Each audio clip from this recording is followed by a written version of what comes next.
एक दफा का जिक्र है कि एक बुजुर्ग के पास एक गरीब शख्स आया और बहुत भौंका था। बुजुर्ग के घर में उस वक्त सिर्फ एक रोटी थी जो उन्होंने अपने लिए रखी थी। बुजुर्ग ने सोचा, अगर मैं ये रोटी उसे दे दूं तो मैं भूखा रहूंगा, लेकिन अगर नहीं देता तो एक मुसलमान भाई भूखा रहेगा। उन्होंने वो रोटी उस गरीब को दे दी। वो गरीब शख्स खाना खाकर चला गया। कुछ देर बाद एक अमीर ताजिर बुजुर्ग के पास आया और कहा, ये लीजिए चंद रोटियां और कुछ रकम। मैं सफर से आ रहा हूं और ये आपके लिए तहफा है। बुजुर्ग ने हैरान होकर पूछा, आप ये मुझे क्यों दे रहे हैं?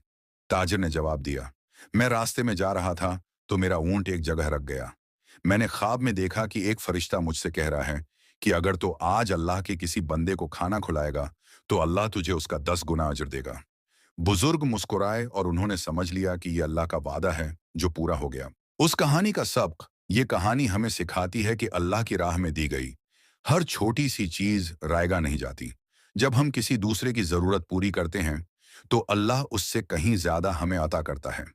कुरान पाक में भी अल्लाह ताली फरमाता है कि जो लोग अल्लाह की रजा के लिए खर्च करते हैं उनकी मिसाल उस खेती जैसी है जिसके एक दाने से 7 बालियां आगे और हर बाली में 100 दाने हों।